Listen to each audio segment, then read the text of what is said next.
धर्म के विषय में जब पितामह भीष्म बताने लगे कि स्त्री का क्या कर्तव्य है, तो उस समय द्रौपदी को तनिक हंसी आ गई।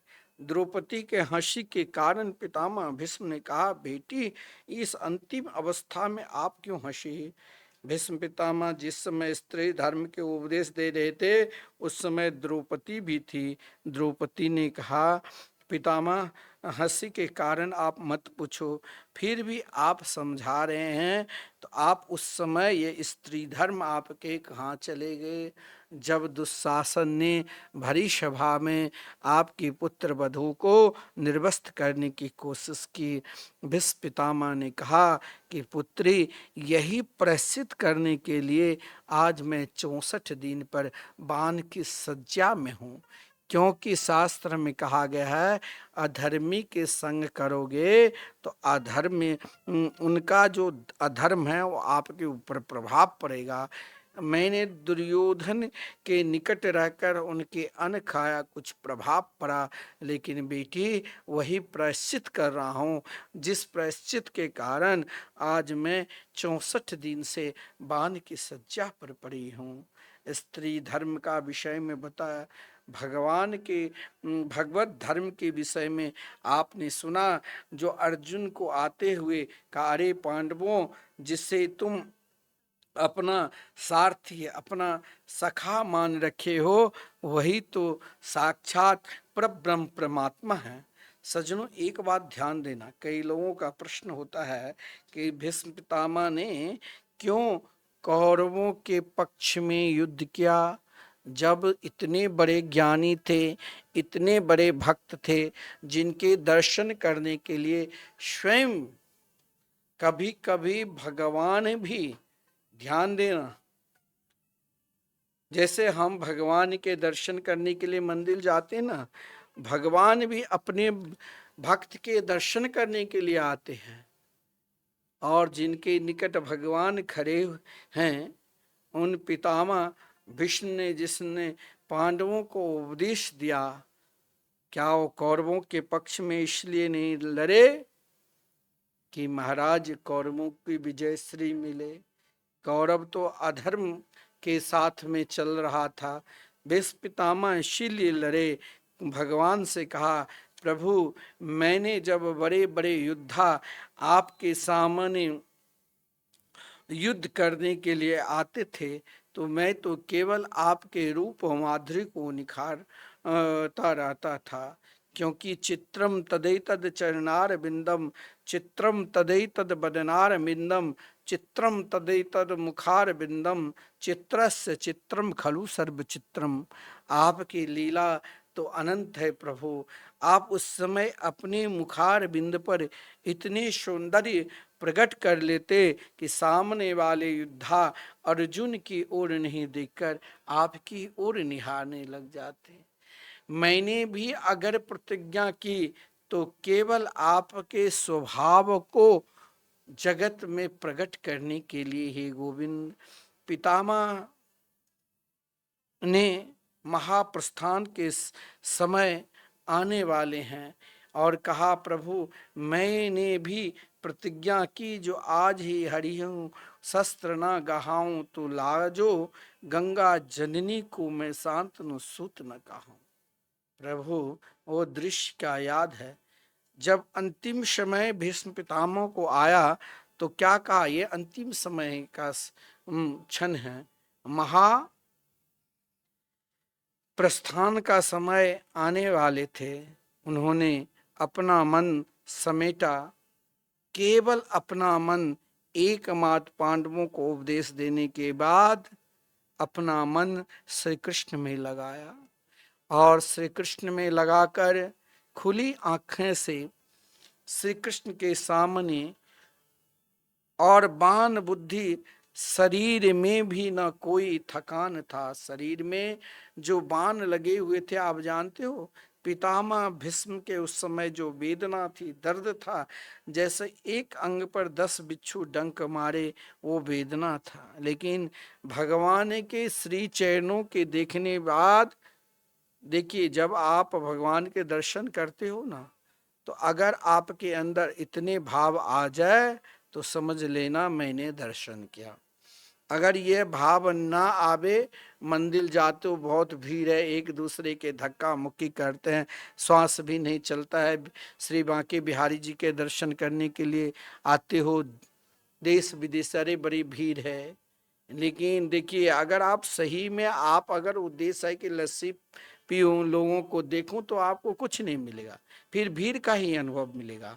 लेकिन देखिए, भगवान के जब आप दर्शन करोगे तो पितामह भीष्म जो शरीर में एक कण कण में बाण लगा हुआ था, बाण बुद्धि शरीर में भी, ना कोई दर्द था, ना कोई थकान था, ना कोई पीड़ा और ना कोई इंद्रियों की भ्रांति। मतलब मन इधर उधर, मंदिर में जाकर अगर मन इधर उधर भटकने लग जाए, गलत दिशा की ओर आने लग जाए, तो मंदिर मत जाना भगवान के दर्शन करने के लिए।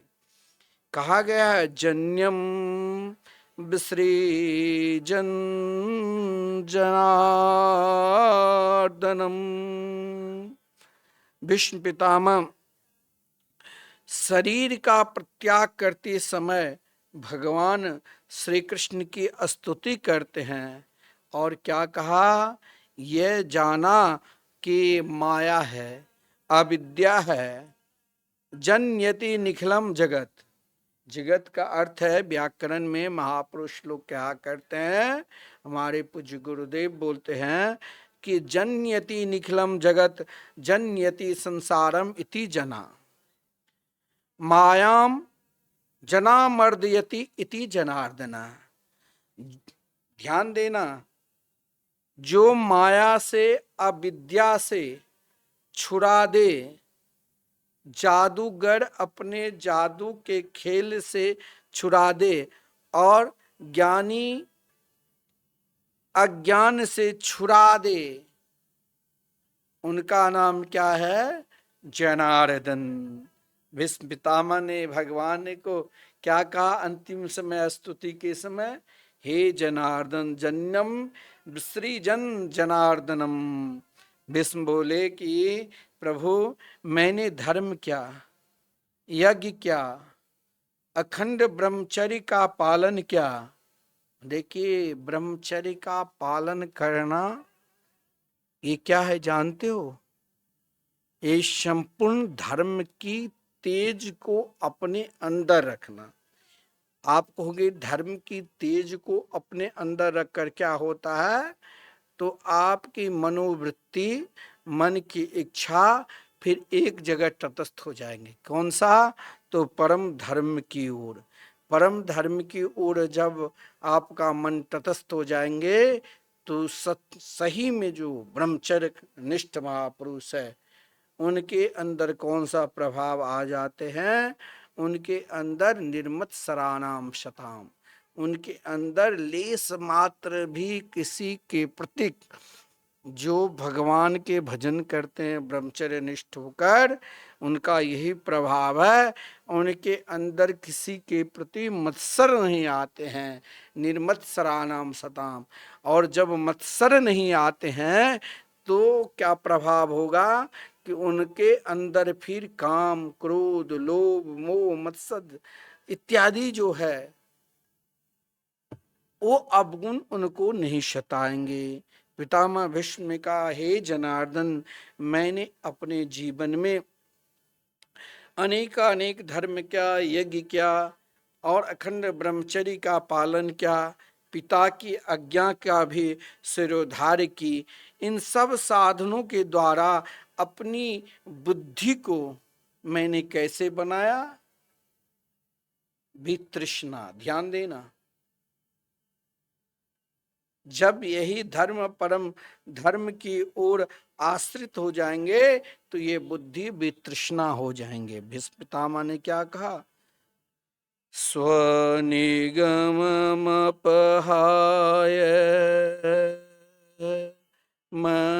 मत्प्रतिज्ञा मृत मधुकर तो मवप्लुतो रथस्त धृतरथ चरणोभ्य याचलद्गुरुर् हरिरिव हन्तुमिमं गतोत्तरीय इति मतिरुपकल्पिता वितृष्णा भगवते शाश्वत पुंगवे विभुमने स्वसुखमुपगते क्वचिद् विहरितुं प्रकृतिमुपेयुषि यद् भव प्रभाव। ध्यान देना, मैं क्या बता रहा था कि आपने जो निरंतर, भीष्म पितामह कह रहे हैं, मैं आपको बता रहा हूं धर्म क्या। भीष्म पितामह कह रहे हैं मैंने यज्ञ क्या, अखंड ब्रह्मचर्य का पालन क्या, इतना नहीं, पिता के आज्ञा को सिरोधार क्या। इन साधनों के द्वारा इच्छा शक्ति जो है, फिर मैं वितृष्णा, बुद्धि मेरी वितृष्णा बन गया। इति मति रूप कल्पिता वितृष्णा। हे प्रभु, अब मैं अपनी बुद्धि को क्या करूं। ये बुद्धि एक कन्या है, ये बुद्धि यानी मति एक कन्या है, पुत्री है। और इसे मैं अब जैसे पुत्री जवान हो जाती है, युवती होती है, तो पिता की चिंता होती है न कि मेरी पुत्री विदुषी है, कोई बढ़िया अच्छे जो युवक होगा, जो जिनके अंदर संपूर्ण गुण से संपन्न होगा, उसे मैं अपनी पुत्री को वरण कर दूं। भीष्म पितामह ने कहा कि मेरी तृष्णा रूपी जो पुत्री है, जो मेरी बुद्धि रूपी जो पुत्री है, इसमें प्रभु अब कुछ बचा ही नहीं। और मैंने देखा संसार में आपके समान सुंदर कोई है ही नहीं। चित्रम तदेतद चरणारविंदम, चित्रम तदेतद मुखारविंदम, चित्रम तदेतद वदनारविंदम,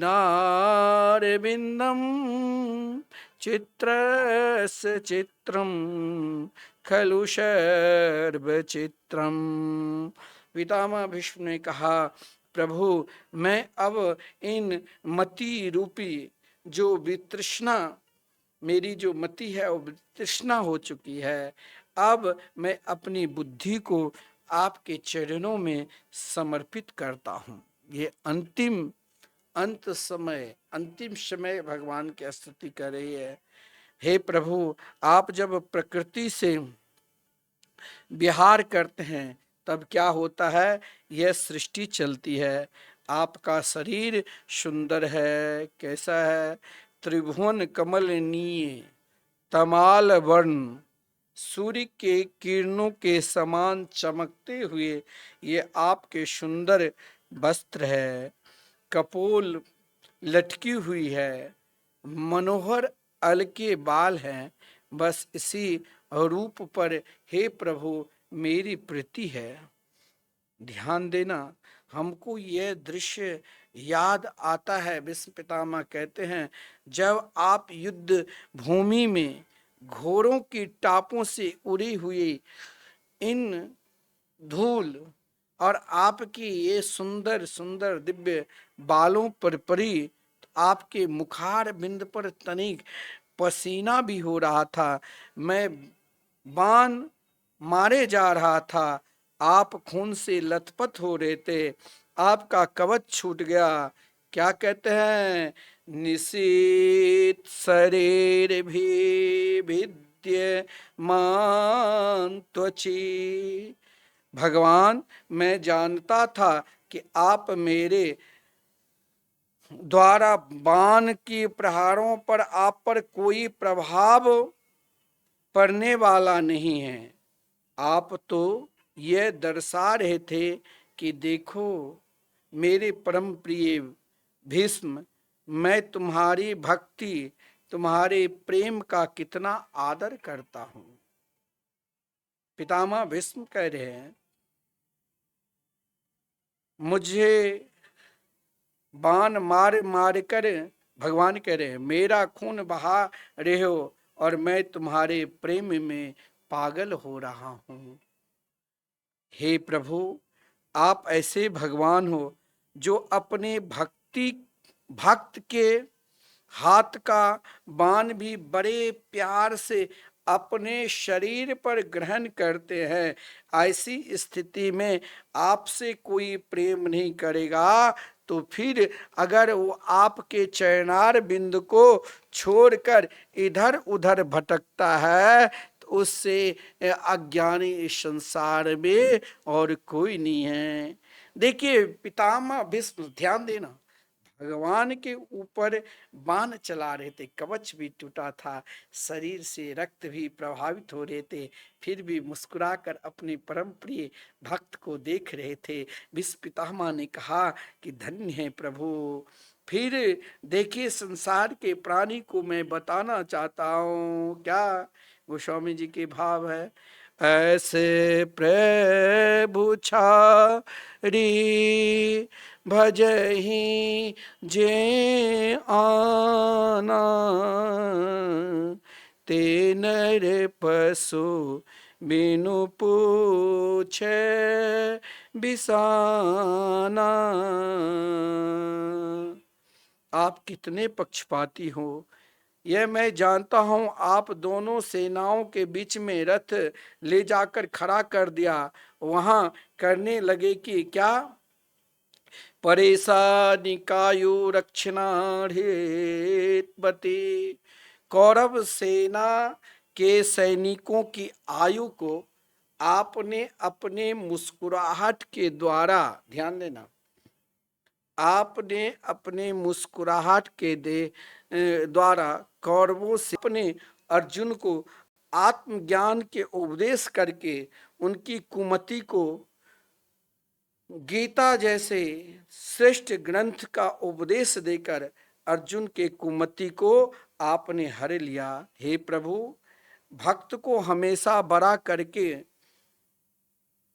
आपने निरंतर रखा, भक्त की महिमा को निरंतर आपने स्वयं अपनी महिमा कम करके अपने परम प्रिय भक्त की महिमा को बढ़ाया, भक्त को हमेशा आपने बड़ा रखा और यही आपका परंपरा है।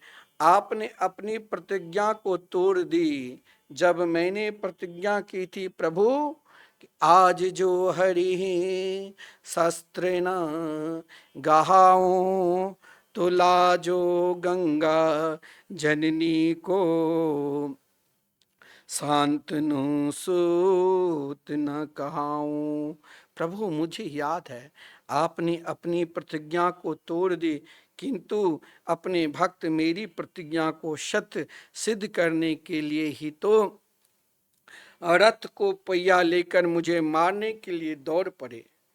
लोगों को दिखा रहा था कि आप मुझे मारने जा रहे हैं, पर मैं समझ रहा था कि आप अपनी प्रतिज्ञा को तोड़कर मेरी प्रतिज्ञा की रक्षा करके मुझे उन्नति प्रदान कर रहे हैं, मुझे बढ़वा रहे हैं।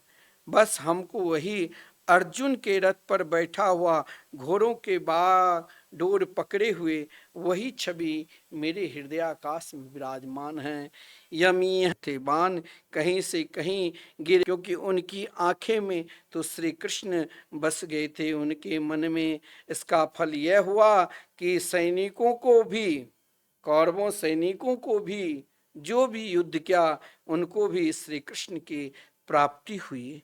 इसीलिए यहाँ कहा गया है, भीष्म पितामह ने बड़ा सुंदर भाव दिया, यमीह निरीक्ष हतागता स्वरूपम। तात्पर्य है सज्जनों कि महाभारत के युद्ध में जितने भी, कल एक सज्जन ने हमसे प्रश्न भी किया था यही भाव लेकर कि आप जो 1 माह के श्रीमद् भागवत महापुराण की कथा कह रहे हैं, पहले मैंने आपकी सप्ताह कथा सुना। भीष्म पितामह के चरित्र आप बड़ा विलक्षण श्रवण कराते हैं। इस समय एक एक अध्याय पर आप विस्तार पूर्वक श्रवण कराते हैं। तो क्या भीष्म पितामह पर ही भगवान कृपा की कि कौरवों के पक्ष में रहने वाले सभी सैनिकों को उद्धार किया? यही भाव आपको मैंने बताया। अगर आप भाव के साथ सुना होगा तो आप समझ गए होंगे कि जो सुंदरता ब्रज की माधुर लीला में भगवान ने गोपियों के घर में माखन चोरी करके जब भागने लग जाते और उनके पीछे पीछे ब्रजांगनाएं दौड़ रही है, ठहर जाओ बहुत धूप है, नीतम नीतम यदि नवनीतम, आप माखन चोरी करके भाग रहे हो तो कोई बात नहीं, लेकिन माखन से भी सुकोमल आपके चरणार बिंद है। भगवान एक नजर से उनके पीछे मुड़ कर देख लेते तो उनकी सुंदरता को देखकर भुजांगनाएं वहीं खड़ी हो जाती, सब कुछ भूल जाती।